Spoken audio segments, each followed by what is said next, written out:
ryacu. Dufate Bibiliya zacu turebe urwandiko Pawulo yandikiye itorero ry'Abafilipi.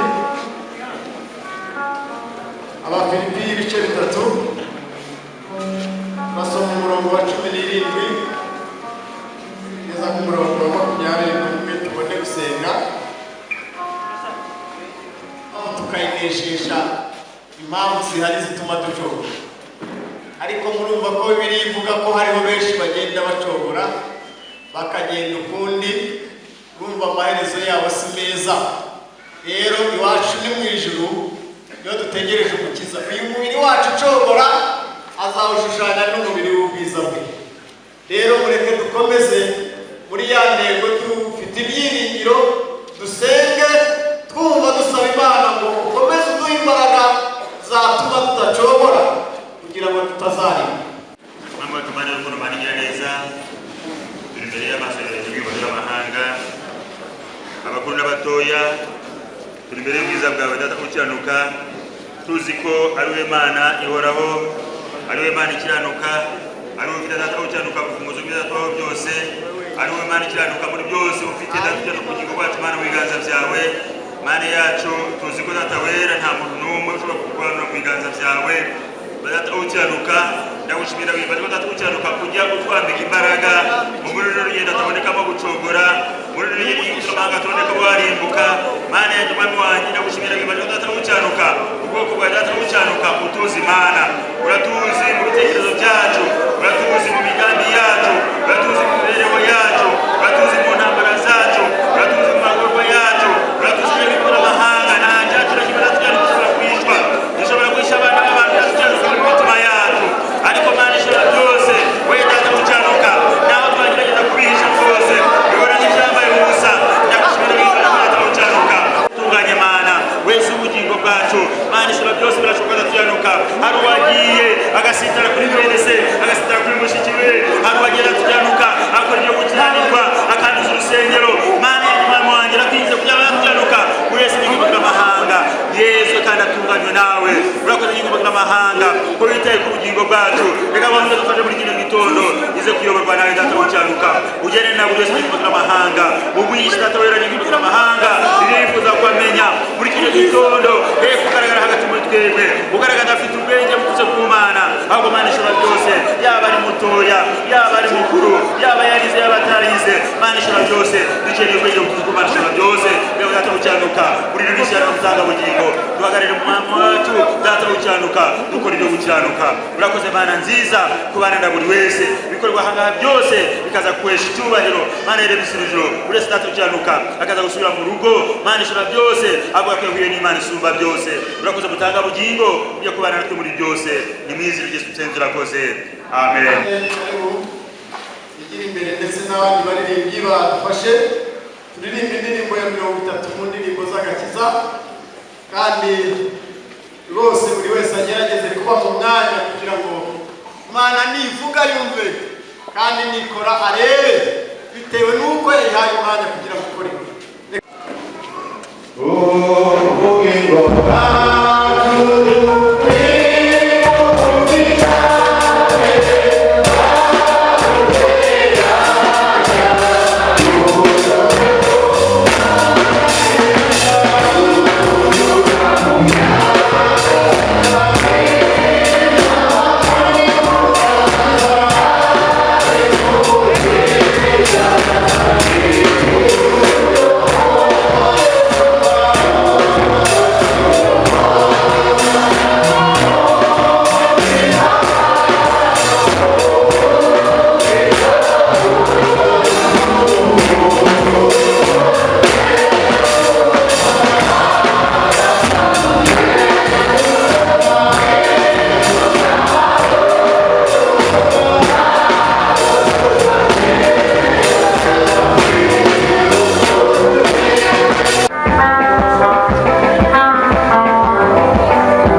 igiterane cyacu Intego ijambo ry'Imana rivuga ngo gituma tudacogora umuntu ya asaza ariko imbere we ahora ahinduka mushya kuko bwije.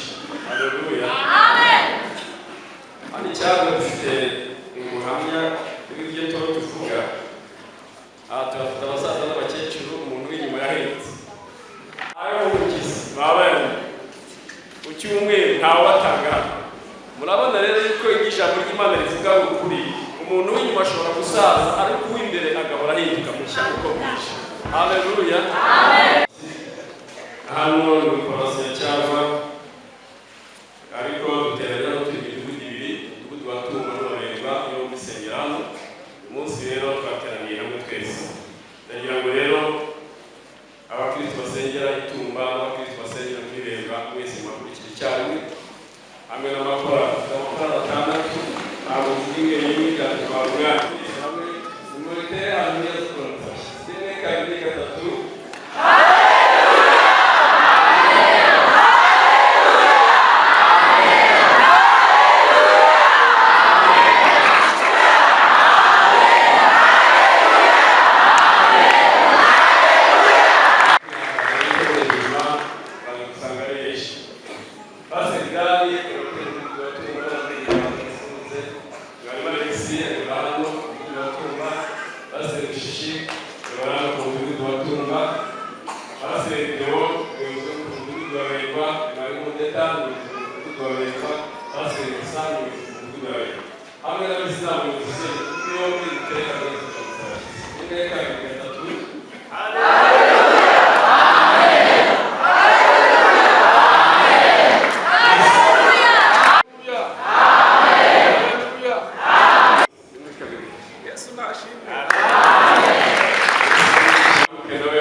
mbere yuko mbakireka mbanza nakire umushumba Pasiteri Moyize wavuye muri Kongo, nawe nahaguruka baramutse.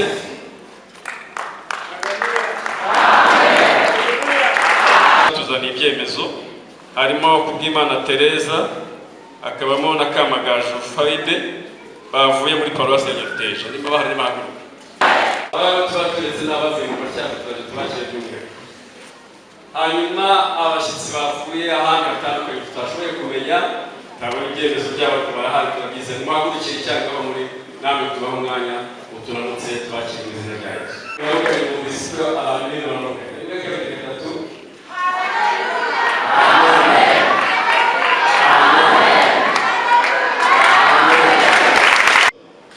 Bari kumwe n'umushumba na Pasiteri Charles. Reka mbere yuko tubakira wenda umushumba arabaza mu kanya abatwereka uko baje, ariko reka mbanze nakire Pasiteri Celestin tumaranye iminsi, mwigisha wacu nawe namuka turamukira mu byawe. Haleluya, haleluya. Yesu aho. Nitwa Munyanziza Celestin. Ndi pasiteri nk'uko bivuze, naturutse mu mujyi wa Kigali muri Paruwasi ya Kamashashi. Naho nyobora umudugudu wa Kamashashi n'igiciro gikorera ntuyi Kanombe mu Busanza. Mfite umudamu n'abana 3 n'abuzukuru 2. Yesu ashimwe cyane. Paruwasi ya Matyazo bari kumwe na Pasiteri Charles n'abandi bakristo bazanye bavuye mu Matyazo, kandi ngira ngo bo bazanye nanjye ndimo, kubera ko nanjye ndi umupasiteri hano Cyarwa, ariko murabizi ko ndi umukuru w'itorero mu Matyazo.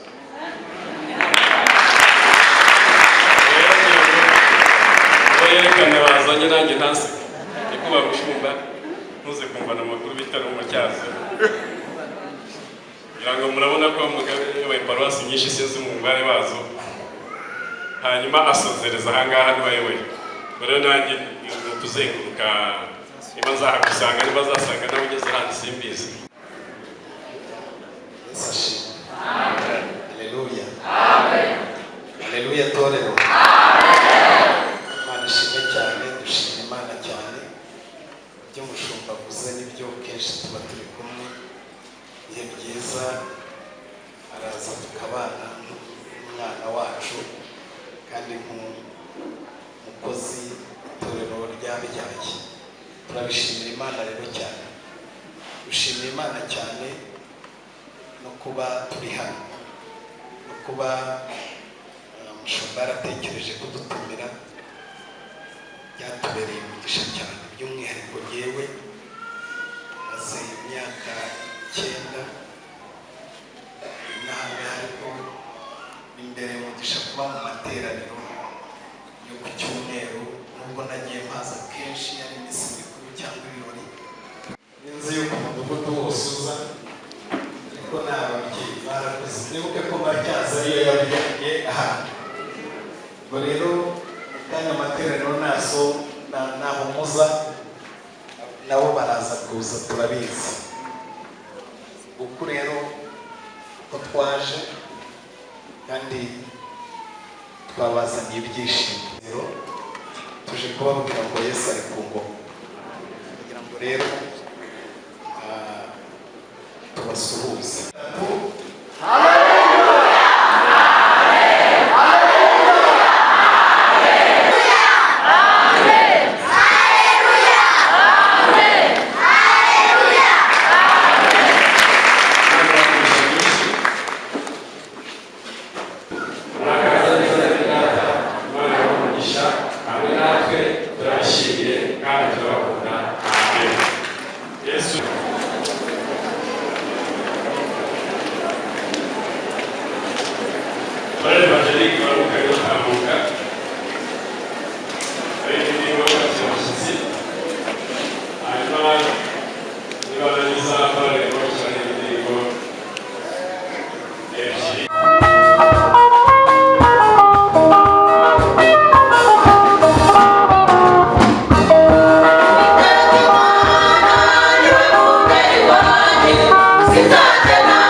twe ducogorera gukora neza, kuko igihe nigisohora tuzasarura tutagwa isari nakireze ijambo ry'Imana.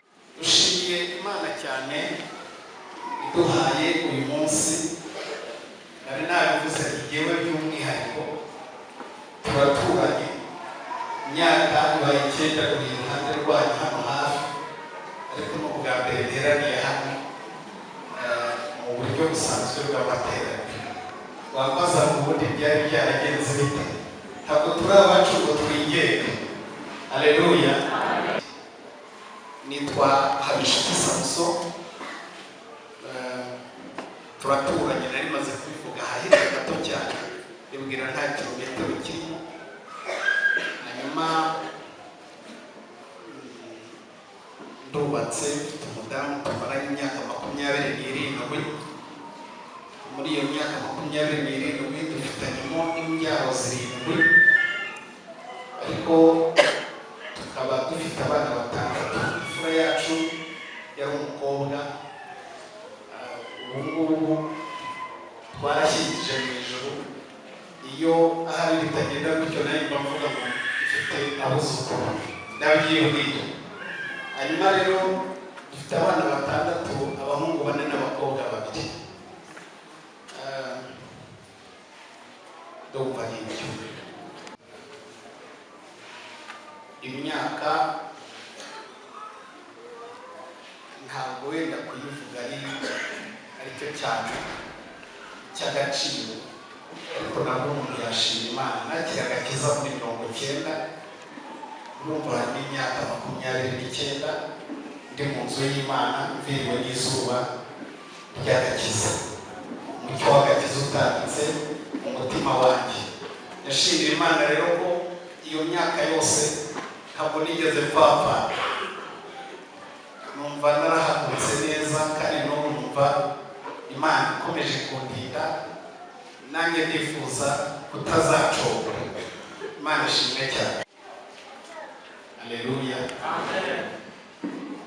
Uyu muhamagaro rero duhamagawe, nahise ninjira mu murimo w'Imana. Ntabwo nagiye kure y'umurimo w'Imana. Nahise nk'umuririmbyi mba muri korali imyaka 7. Muri imyaka 7 umubwirizabutumwa imyaka 7. Nyuma y'umubwirizabutumwa mukuru w'itorero imyaka 10. Maze mu bushumba naho imyaka 7. Amen. Paulo ni umwe mu bakozi b'Imana wakoze umurimo mu buryo butangaje cyane. Ni umwe mu bantu ahagurutse bavuga yuko Paulo yavutse muri 5 nyuma y'ivuka rya Yesu. Hanyuma guhera muri 5 rero yakira ubutumwa bwiza afite imyaka 35, bamaze kwica Stefano abireba kandi abihagarikiye. Niwe muntu wari ufite imyenda ku bibero bye. Abanyabinyoma bashinjaga ibinyoma Stefano ngo yicwe. Kuvuga ngo Paulo wari Sawuli yari nka Adepr, niwe wasifuraga umukiro, kuko imyenda yabo niwe waba yibafashije. Hanyuma nyuma yaho rero Imana twavuze ngo ninegurezwe izuba, agira ngo azabiramamo, ariko Imana yaramushaka iza kumwishyira. Rero yakiriye ubutumwa bwiza afite 35, kandi umwaka wa 70 niho Paulo yarangije urugendo, afitemo 60 n'ingahe gutyo. Ariko yakoreye Imana cyane. Ni umwe mu bantu bakoresheje imbaraga, ni umwe mu bantu bagenze ibihugu byinshi, ni umwe mu bantu bakoresheje imbaraga cyane. Kuko twiga byose batubwira ko Paulo yagenze ibirometero birenga 3,000 n'amaguru agenda abwiriza ubutumwa bwiza 3,000. Hanyuma rero yandika runo rwandiko, ubundi bavuga yuko Abakorinto yabandikiye inzandiko enye, ntabwo ebyiri zigaragara, hagaragara 2, ariko bavuga ko yanditse inzandiko enye. Yarwanditse yaravuze ubutumwa ikorino abantu barizera, abantu bakira ubutumwa bwiza. Nyuma yaho haza kuvuka itsinda rirwanya ubutumwa bwiza ariko rinanarwanya Pawulo ku giti cye. Pawulo bamuvuga nabi, Pawulo baramusebya, Pawulo baramwandarika, bavuga ko atari n'intumwa yitumye, mbese bamuvuga ibintu byinshi babimuri ibintu yabibiye, babivuga nabi cyane. Hanyuma amakuru ageze kuri Pawulo biramubabaza, bimuriza amarira menshi cyane, ararira, aterura kwandika. Uru rwandiko rwa kabiri rw'Abakorinto iyo usomye mu nzandiko Pawulo yanditse zose, nirwo rwandiko ruherereye ku mibereho ya Pawulo. Yarivuze cyane, uru rwandiko ruramuvuga cyane. Ubundi bavuga yuko ibice guhera ku cya mbere kugeza ku gice 9, bamwe banavuga yuko kuva ku gice cya 10 kugeza ku cya 13 byaba ari ibindi yanditse nyuma, ariko nta makuru afatika cyangwa ahagije abyemeza, ariko bakeka gutyo kubera ko naho ni ibindi byihariye yavuga. Hanyuma rero bimwe mu bintu bicogoza amagambo n'aya mbere. Bwana Yesu asifiwe. Haleluya. Ari umuntu twasenganaga agakunda kuzura umwuka wera cyane biyitangiye, yaba yafashijwe imbere agasimbuka kamera nka twa dusimba twariya hariya kuri kaminuza. Nyine yarafashwaga cyane, noneho agakunda kugira Imana ibintu bye byose yahoraga mu mwuka, kandi rwose tubona atari kwishushanya abirimo neza. Bityo abantu baricara baramuvuga, nafashwa naravuga agafashwa turiya kubyina n'Imana muri Nigeria. Baraza baramubwira ngo agena n'Imana muri Nigeria, ariko wibaze umuntu iyo mpamvu yo muri Nigeria yayibonye, biramukonjesha. Umuntu aragenda arifata, arakonja, ntiyongera gufashwa. Byari bikumwe yatetaga kandi twarabimukundiraga. Mama yemeye bivuga ari bumenye uwo biramukomeretsa. Rimwe twakoresheje igiterane, hazamo umugabo, noneho guhimbaza Imana, umugabo we akajya abyinisha akavuga ntabwo muri mu ndebe, noneho yari yambaye ikote kinini, reka nza hano mu ndebe, noneho we abyinisha akavuga kandi agenda akazunguriza inyuma, njye sinabishobora. Arabyina wabona hari ari imanganya, arangije arago ahita havuka yongera arabyina. Bari baranshoboje kubyina n'Imana muri Nigeria, arahaguruka arabyina, noneho niba yabyina n'Imana muri Nigeria, uriya we ubyina n'iyihe Mana? Arahaguruka arabyina, turafasha. Bimwe mu bintu bibasha gucogoza umuntu, amagambo aracogoza.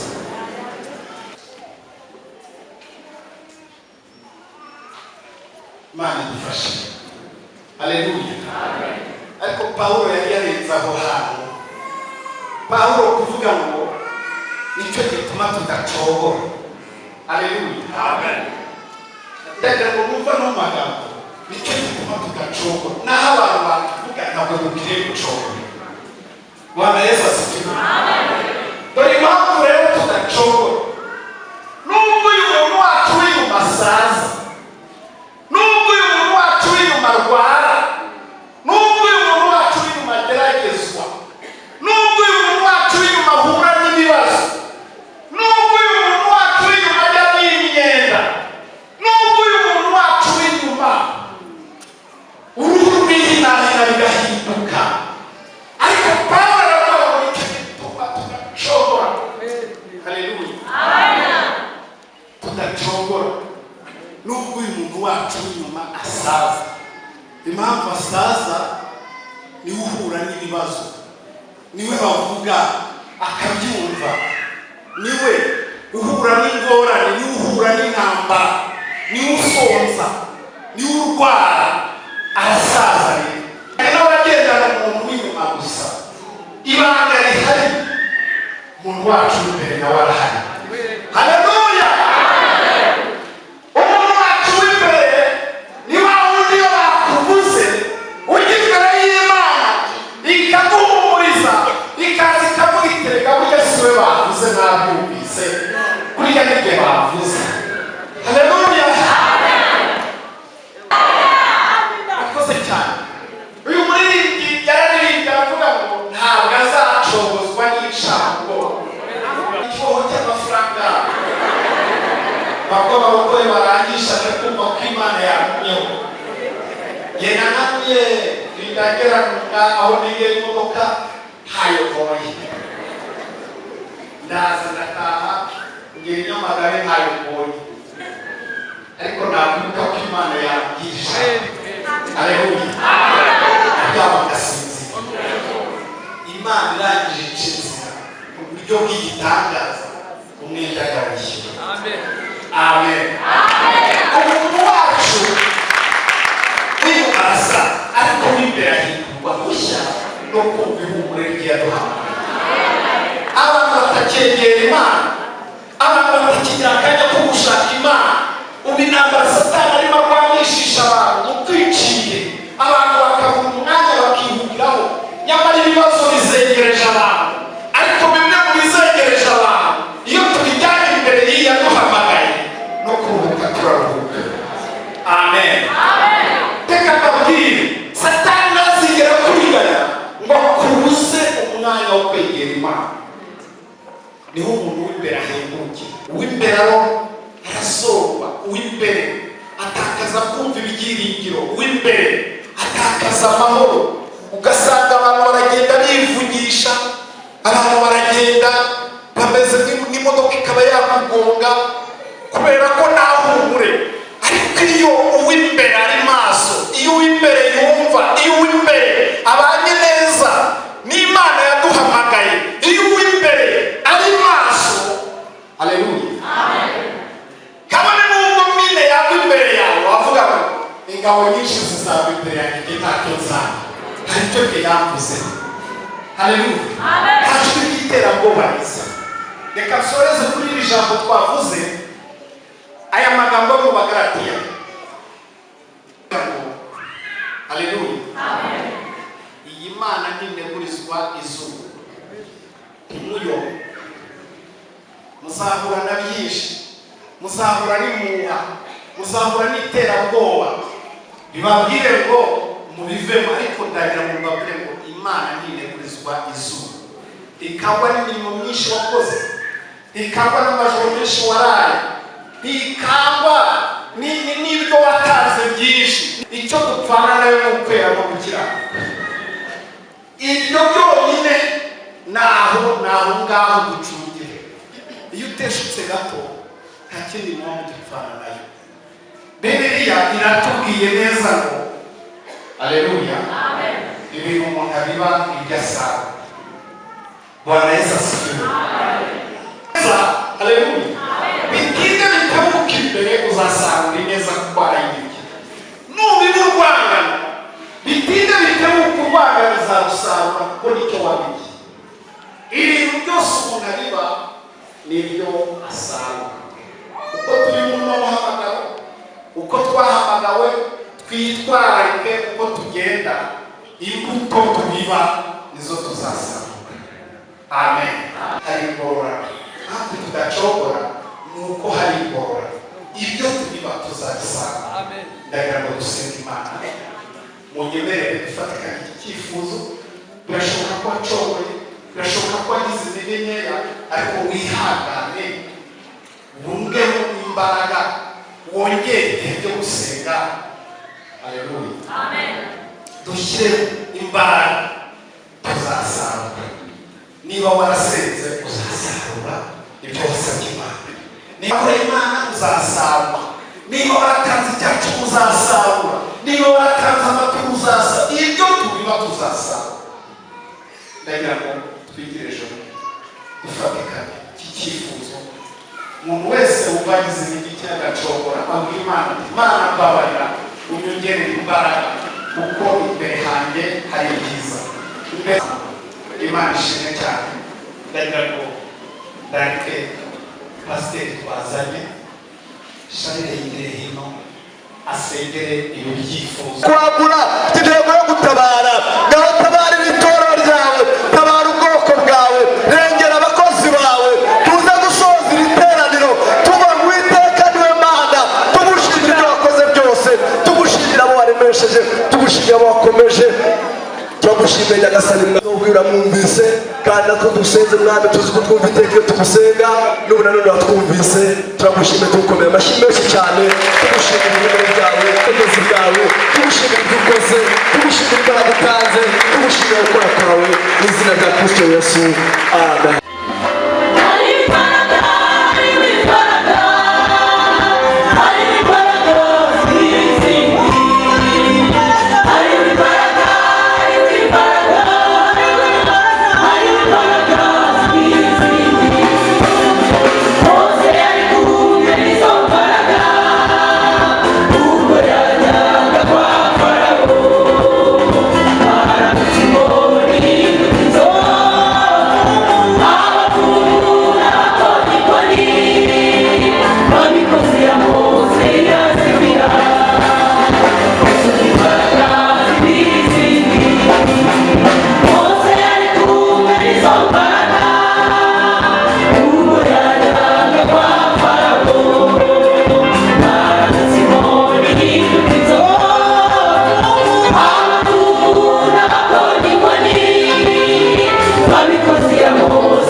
dushakira uko dukora korali imwe twese mbere y'uko twumva ijambo ry'Imana reka tuhaguruke twese kandi badufashe adushakire indirimbo duhuriraho twese hanyuma turangiza turaza gusaba pasiteri umuturanyi azasenga Imana.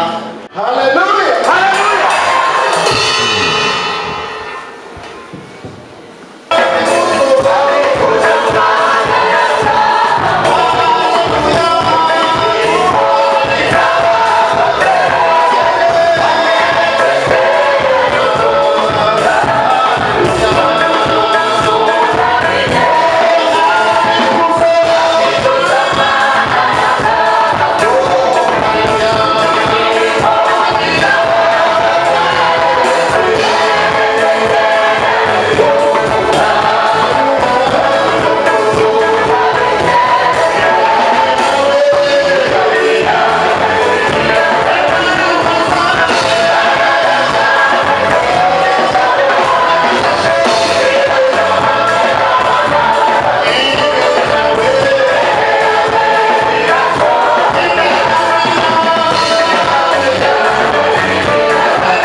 Ariko umuntu w'imbere turaganira ko agomba guhora ari mushya, agahinduka mushya kugeza ku munsi w'umwami wacu Yesu.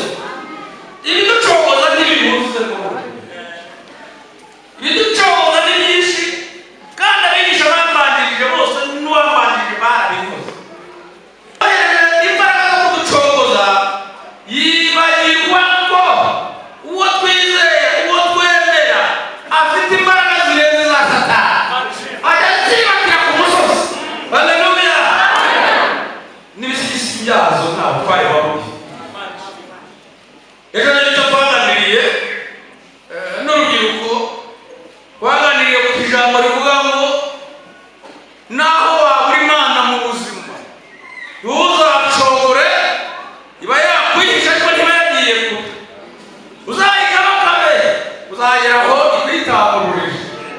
Imana ishimwe. Urero narisoreje ndirimbo ngo nimucogore gusenga kugeza aho mwamiye asaza. Nimucogore gusenga. Urero ni umuti wo kudacogora, ukutazacika intege, twebwe ni ukudacogora gusenga. Enda Imana ishaka. Hanyuma rero tuganira ku kintu cyitwa Pentekote. Tuvuga ngo tugiye gutinda imbere y'Imana kugeza igihe duherewe Pentekote.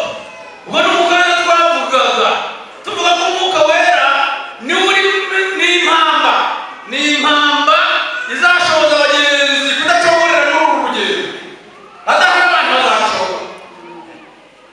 Yesu yabwiye Nikodemu, aramubwira ati rega umuntu atarayawe n'amazi n'umwuka ntabwo yakwibonera. Nikodemu aravuga ati ubona bose pe kuko umuntu uvuga ungana nanjye sinasubira kundeba mama yabwiraga. Yesu aravuga ati sinjye nakubwiraga, nawe ubwiraga kuvuga ubwa kabiri ugahinduka, kuko iki cyawe n'umwuka aba ari umwuka, naho iki cyawe n'umubiri ni umubiri. Hanyuma rero Pawulo abwira Abakorinto hariya mu rwa mbere mu gice 15 hafi aho ngaho agateka kamirimo tuzasinzira mu kanya gato nkaho impande zavuga rwose atariko ndababwira ko umuntu w'inyama n'amaraso bisa atabasha kuganira. Oye umuntu w'inyama n'amaraso uyu nguyu aracogora. Iyo ubugingo butari buzima rero n'ubwami bw'Imana ntabwo wabona. Maze rero umutima wabo ni ukureba ikintu gifatisha ku Mana nawe ubundi biragenda ugasatana yuwa mu bwiza rwacu bizaguhunguraho byakabona gifatisha ku Mana. Ijambo twasomye mu Baroma riravuga ngo uhereye hirya n'irozo haravuga ngo benda mwigira ko Isirayeli bashitariye kuko rwose ntibikabeho Imana ntiyari kugohoka, ahubwo wabandikiwe Pawulo aravuga ati uriya mubona mwebwe abanyamahanga n'abahindukiriye mfite intego ndagira ngo abene wacu b'abanyamahanga b'Abisirayeli nibabona murimo kubashicura agakiza nabo bagisha ishyari bahindukiye. Baramubwira ati ntitwari kumva yuko ntukayobera. Ejo twaraganiriye ngeraho mbaza ikibazo gikomeye ndabaza cya Pentekote se bakishyira ahora ishyira anogeze hasi harabaye tari kare akose baransubiza ntacyo buri wese asubiza. Naribajije ngo ese Pentekote nibo bonyine bazajya mu ijuru gusubiza abatari bari bakuze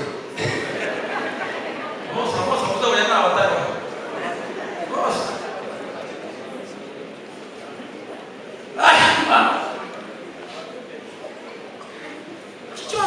Yabaga mu mubatizo mubatizo ki ngo ni wa Yohani mubatizo wo mu mazi menshi. Yohani ntimuzi ko yabwira ngo nimwizere azaza hanyuma ye. Rero nari igisubizo nababwiye mu mbere muvuga ngo ya muba mwanyumvise nabi cyangwa se mama utazapfa n'ikote icyari cyo kari rwose mamugize ngo navuze Adepr gerije mvuga Adepr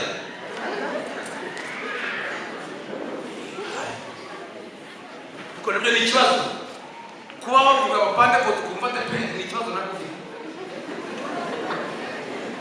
Yore abana uramenya uratandukanye idini n'abanyetorero. Narababwira ijambo rikomeye ndababwira ngo ejo bundi impanda nivuga iri hafi, ibimenyetso biraboneka biragaragara. Ejo naberetsemo bice kamabwira ikindi kimwe rero mujye gukurikirana amakuru y'Abisirayeli Bibiliya ngo murebe ku mutima niwo cyitegererezo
bati nyabona mumuzuri amagabo kuvuga ririya jambo nari mugabo n'abahungu barahubuka baradusengera mu zindi ntambara y'isi yatanye ibitwaro muzareba amakuru birunzeyo ntambara yatugirije aho ngaho mu Israeli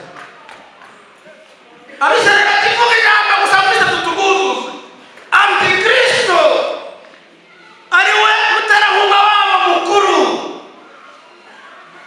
niwe uzaza gucaka munsi kugira ngo barutahe yicaremo ahita yerekana ngo niwe Mana iryo jambo ntazarivuga itorero tukiri ku isi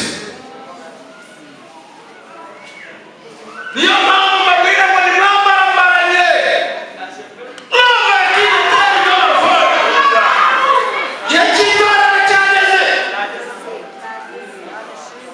niyo mpamvu Satani nawe yayoboye inshuro z'abagenzi kanarambwira bati intambara y'ibyaha yareguye byinshi bikomeye kugira ngo uzaba tuvuye muri iyi sakosheje ntabwo biri hafi ariko nibo bantu bazi gutsinda ibyaha aba yabayoboyeho ibyago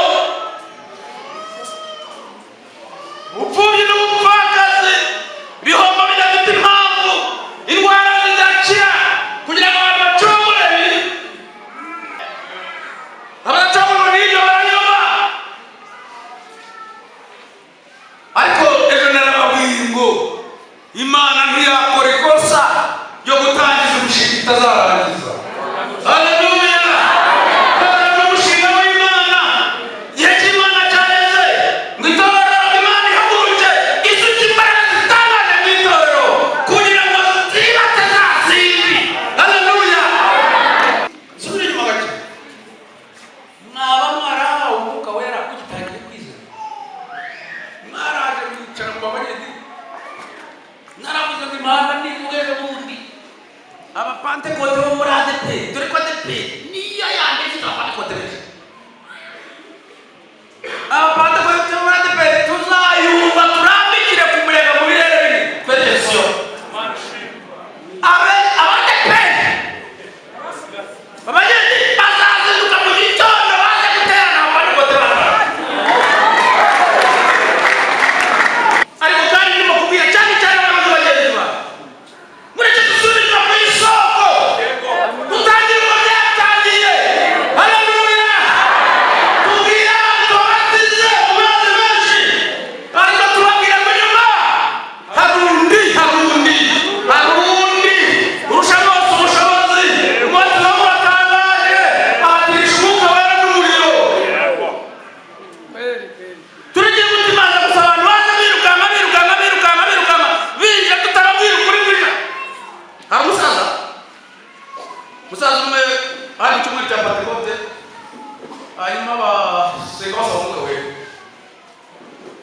kuwa mbere arabura kuwa kabiri kuwa gatanu kuwa gatandatu kandi ku cyumweru cya kuri Pentekote yabaga ari amashimwe n'ijambo kwa gusoma gusa nk'ifungu ubundi bantu bavutse umukara bashima maze imitima ikishe biracyaheruka kuwa gatandatu nijoro abari abantu bazi kuvuga nabi baramubwira ngo muze ngo Imana ikunda bose yabahaye ngo abo yemere ngo wera ntikwene arambwira ati sha nubwo yabahaye ngo wera ko muyivuze nabi ntabwo yirona kuko umuntu n'icyaha naratuye kuko n'amamate mbumva n'amamate bikomeye kutari ibyaha naratuye ahubwo reka mbabwire cyambayeho isaha y'Imana ntiragera kugira Yesu uri ku murongo ugiye utahiwe haleluya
buriya hari ikintu nako mujye mwibuka ko mu buryo bw'umubiri ntabwo turi Abisirayeli, turi abanyamahanga.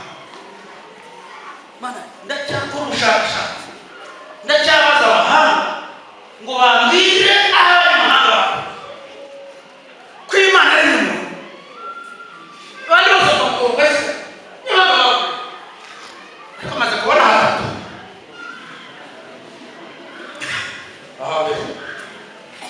kandi amaze kwica abe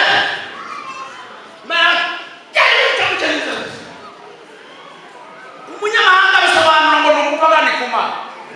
Umupagani bamukomatseho bose n'abanyamahanga.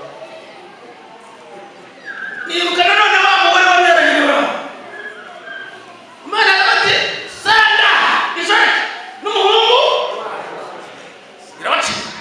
Abo nabo bakomatseho n'abanyamahanga. Hari n'andi hagatatu. Hari umugabo Imana yabwiye guhungira ahantu aranga mikuru ngo reka hungire ngo harimo. Ahageze n'abakobwa be asanga nta mugabo bahari. Abakobwa baraganira bati se data baje ngo nta bagabo bahari tuzarukubona. Tumubwiye baturongore akumva n'amahano yatumaye, bahitamo kumusindisha ngo barongore atabizi. Kandi pe ngo bajyaye ubwoko muri bagenzi aba n'abanyamahanga n'umaze twaturutse kandi hamwe muri aho.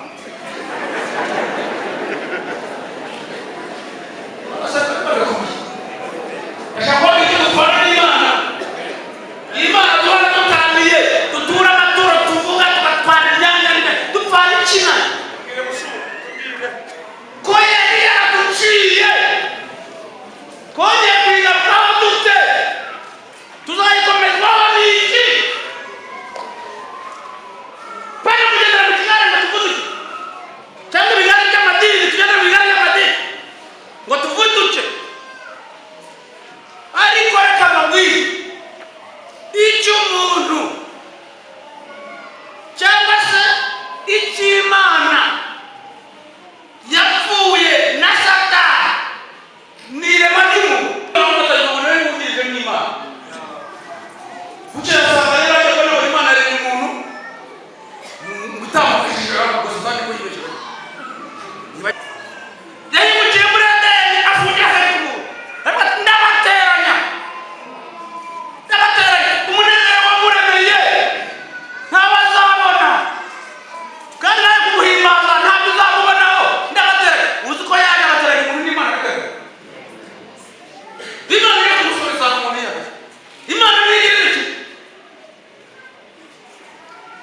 ifata umuntu nawe irashuka irajya hanze mu gihe ijugunyayo itaciba protire yitwa inkota y'umurinzi yakorewe. Shyiraho umuzamu ukaze witwa umukerubi ku buryo umuntu atazongera kuwusubiramo. Uwo mwanditsi yaranditse aravuga ngo Satani yahise arembuzaho umuntu aravuga ngo ngwino ngwica urupfu n'agashinyaguro, nzakubabaza Imana ibabare kugeza izicuriza icyatumye itambaza. Ngo Adamu ararira ko gusenga kwa barataka aravuga ati Uwiteka we uranditse ngo Satani atangana nk'uko bivuze. Imana ngo iramuhamagara iravuga ngo Adamu mwana wanjye, nawe aricara ati karaba Imana yanjye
inone uburezwa bwambaye ngo tugende birumvikana tutitakende bishyira mu myanya kubera n'abaminisitiri b'intebe nabo bagira bayaga cyane batekereza n'imyanya ko baje mbere baraza kandi atekereza ko babaye muri cya cyaro wewe niyo tinyuka yewe ujyanye n'umuntu abira mu mujyi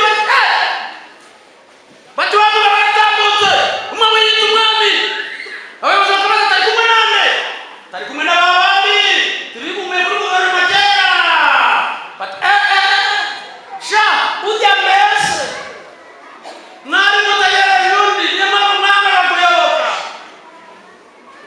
abandi muragukanurira muratugira muto ko turi kubona umuhungu nimutwirukankana tukagera ku nyanja wahagera n'ibirenge hejuru turacika muratwiga ibi byose yari atuye no mu make n'imigati mike turagira ibi twabitanye muratwica yari ahamagaye muzaza murahita mumura ku nteko bati mugendesha bati nta kintu batuma turamugenza mu by'amategeko kandi turabona agenda asa n'uyica tuzamufata nitumara kumwica muzumva rimwe na rimwe bakajya baza kumufoto bagira bati murashaka nde kwikubita hasi rwose babizi bati aragemeje murabikiza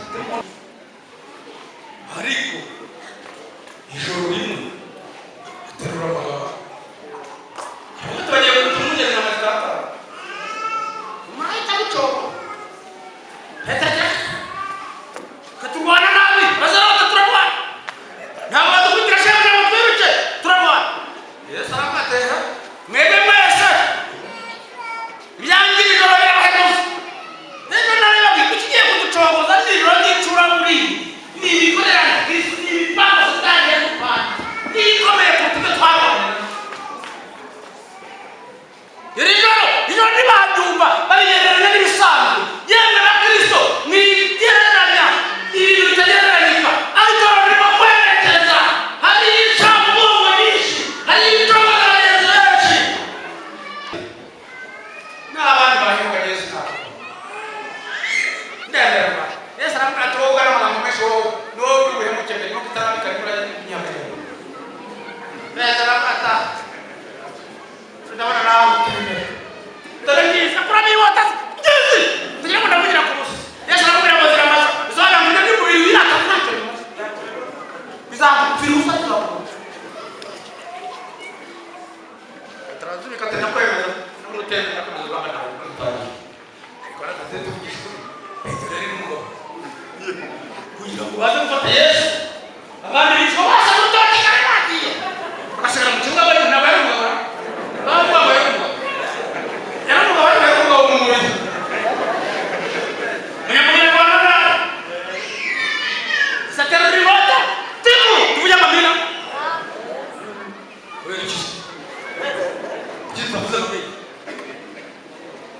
ubundi cyane gutikura byari ndeka sabu yatikura igihumbi Dawidi atikura inzovu abagore baririmba Dawidi bati sabu muzeke wewe muri umuntu cyera byari ndeka mpamvu tutavuga amina naho yatikura umuntu wagiye gutikura bagiye kwica umuntu agatera ku gutwi agacumu ayewe nawe umutima uri cyangwa nawe yesu arakureba ati none se ni ukubona urahera none ahangaha uca amatwi yesu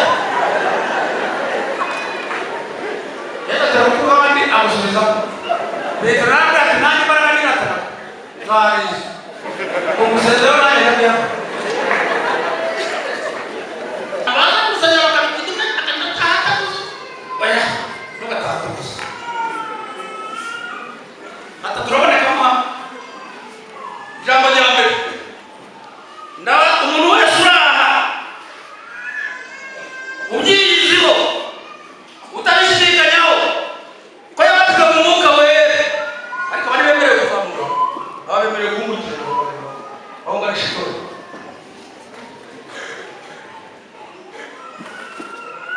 akaba abizi ko abatizwa mu mwuka wera w'Imana ntazamura ikibazo abona kuvuga niba ari imbere aho bahita murabe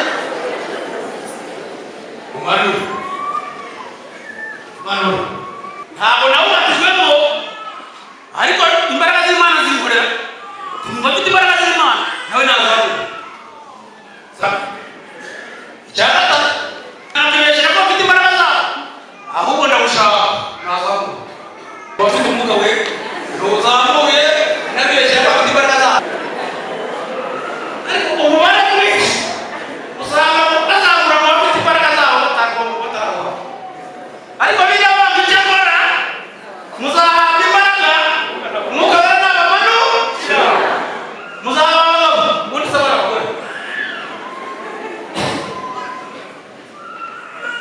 ntawe ufite imbaraga zabo ataramunuki, ahubwo nizo abantu biyumvamo nka Petero.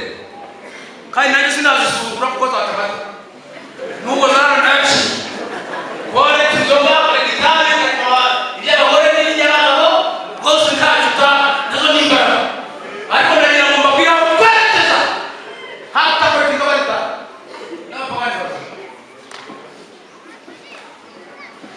Adepr natangiye gutaha kuko nidasengera kuri no mu mwuka wera nataka kwa mitoto kwera nataka kwa mitoto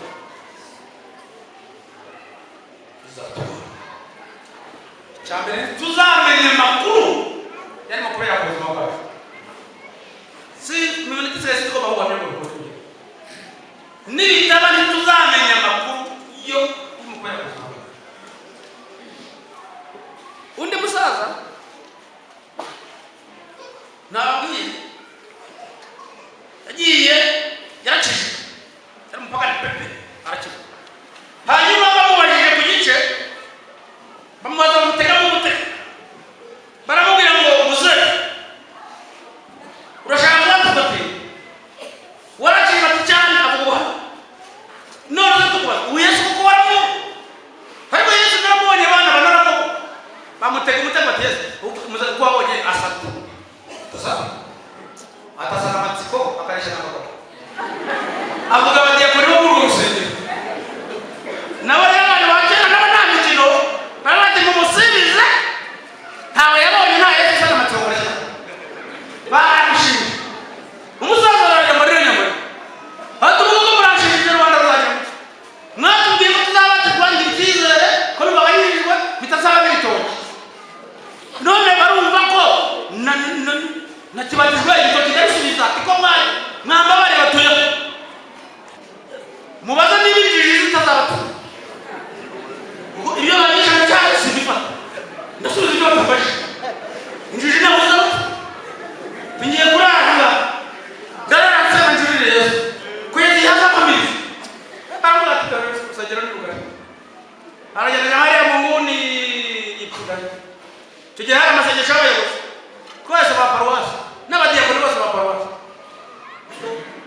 nuko turarara umusaza arajya ati Yesu wamamirije kujya uhamiriza ijuru ko ryahamiriza umuntu wamamirije kama ubona abantu ndabamuze kuko ndinde bigiye kwa mu saa 9 umusaza batiye umwuka we avuga mu ndimi twese bayobozi n'abandi kuri project tujya kuri bakuru rusha cyashakaza inama ya kuri ijuru ryahamiriza navuga ko mamaza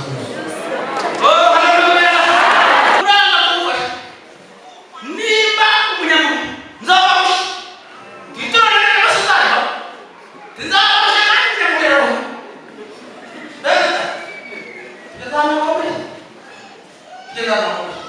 tugeze ahantu dusigaye twarinjijemo n'abanyamubiri benshi kandi ibikorwa byabo bizaducogo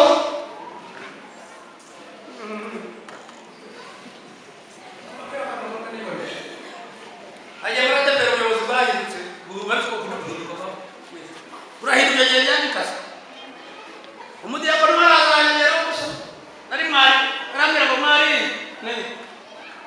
rwari muri Adepr hejuru ajya mu mwongeye mwarwanye nitwongeye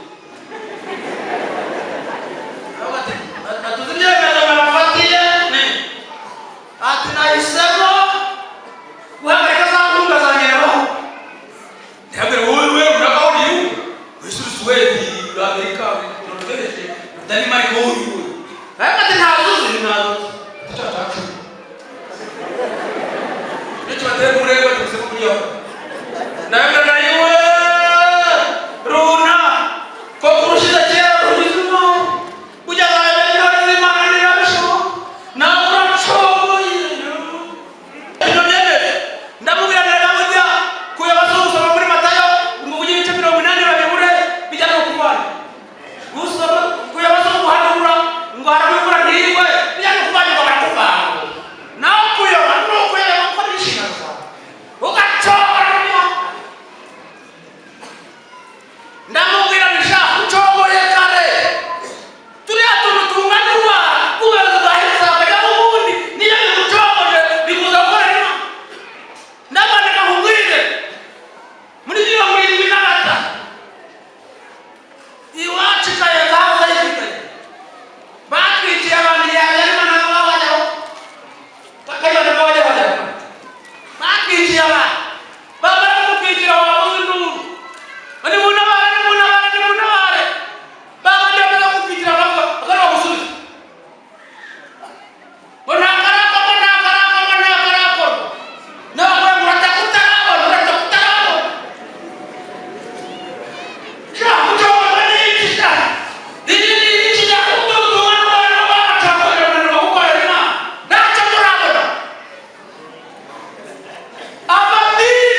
Yenda barena mziriye y'ikiyobozi.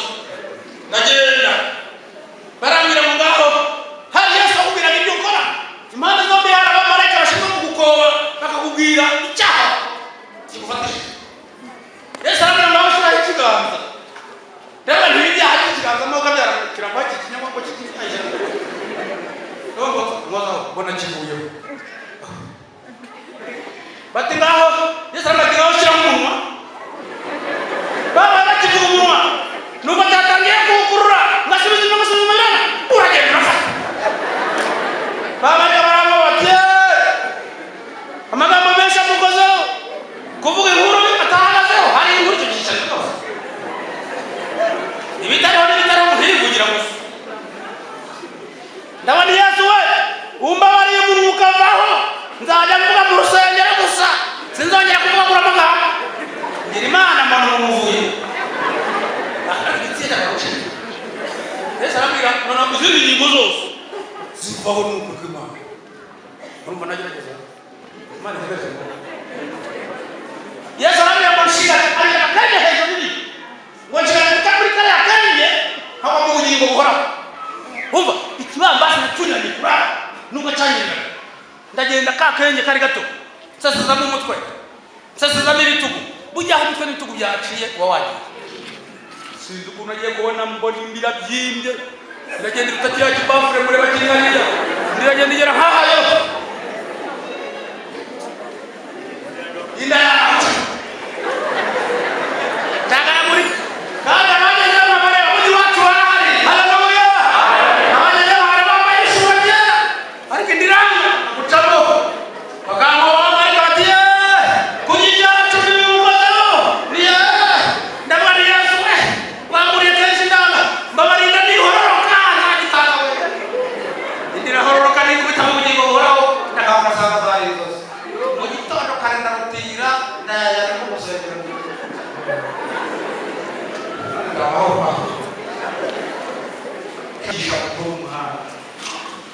Ugiye kugira amayira menshi cyane. Bigisha bagiye guhindura amagambo. Niba kuko mutakubaruzi. Bigisha bagiye guhindura amagambo. Umwabwira tudarira niyangira undakwerekiri. Ari kweza baba wowe uzahagarara gusa. Nguzajya kumva wumva ijwi kubwira ngo komeza iyo niyo nzira.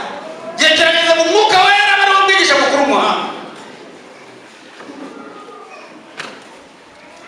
Tugiye gusenga tuti twebwe bafite umwuka wera twabatejwemo enda ongera utuvugurure kuko aje kumunazana n'ibindi byinshi maze namwe kandi abatarigeze bamenya ko yaje mukaba mutarahamirirwa n'ijuru umwuka wera mubatezwemo umwanya uracyahari n'igihe cy'Imana cyageze mukomeze kubisengera mubisaba abayobozi babategurira ibihe byo gusenga byo gusaba umwuka wera hanyuma dusenga Imana igira ikikora ko n'igihe cyaje. Abumvisha amajwi namwe mugacogora mukananirwa gukora murwana n'amadini murwana n'ibyayenye mugahura n'abigisha amajwi bakadushobora Imana ntacyo bimaze.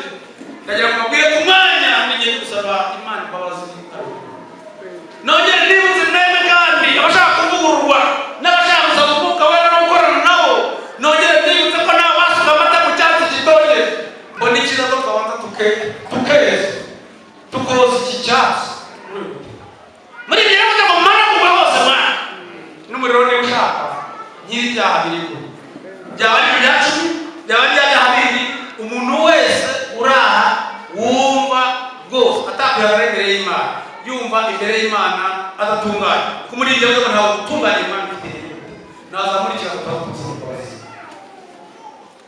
Rero tucokoza ijuru ngo rizana kumukaba reka nasuzana cyera araho sara kugira ngo Imana imbabazi sabe umushumba batagenda ya Korali akusaba Imana nabanyegera mu zamuri cyaza sabe Imana ariko cyababwira ndazi ko numva nanone mu mutima wawe umwuka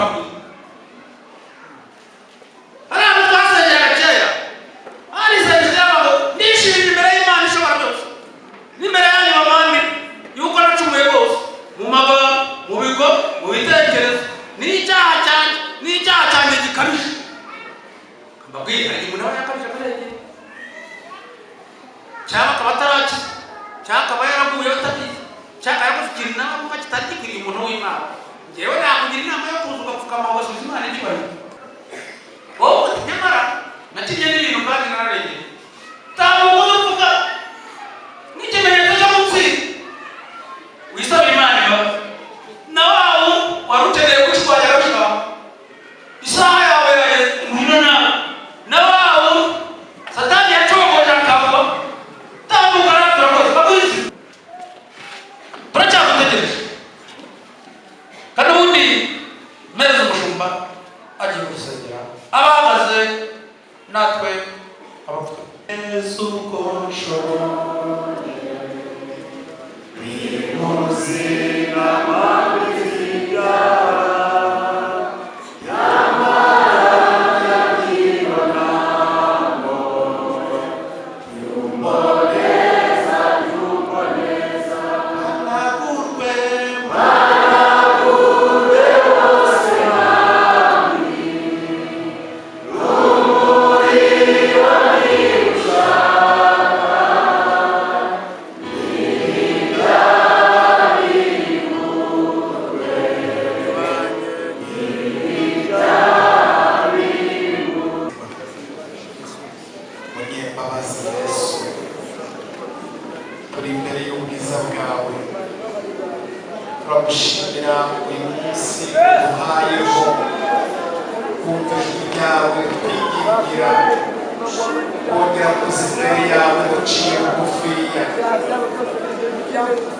turagushimye kuko uhaye umuntu wese kwitekerezaho, uhaye umuntu kwibwira no kwisuzuma.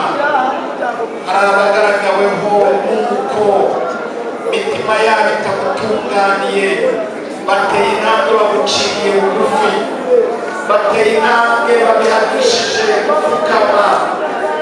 Turabingingiye, turabahendahembeye, turabatakambiye cyane mwami ngo ibi birega imitima yabo, ibi bituma imitima yabo ibahagararamo, ibi bituma imitima yabo ibacira urubanza. Imbaraga z'umwuka wera zuruke ku meza, zuruke kubatunganya. Izina rya Kristo Yesu, izina ry'imbaraga, izina ry'ubutware, izina rikiza.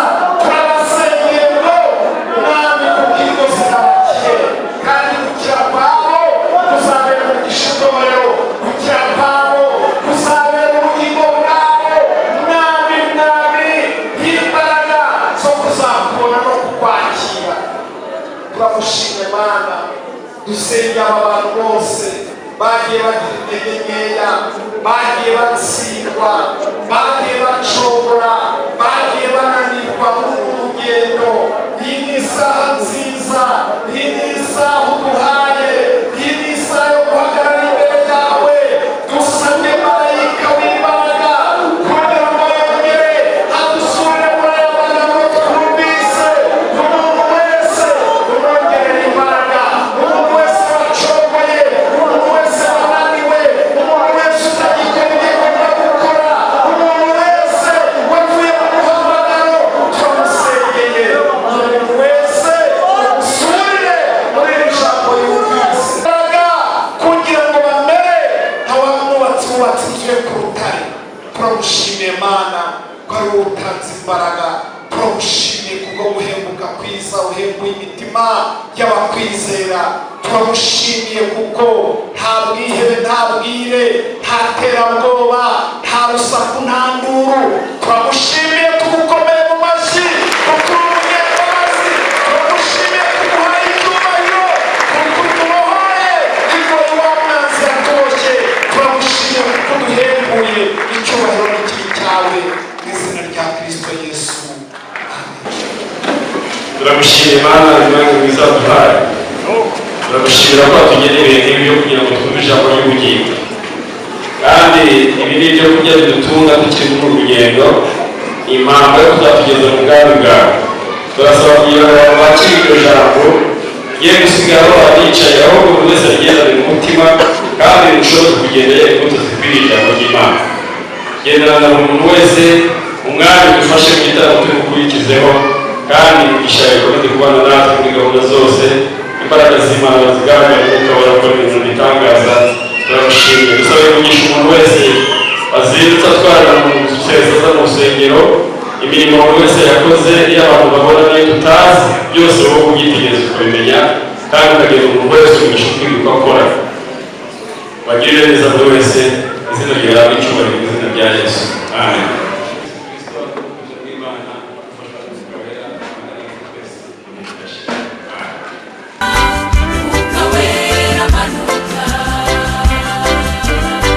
Abi waduhaye isezerano muri Yoweri ibice bibiri umurongo wa 28 kuzasuka umwuka wawe wera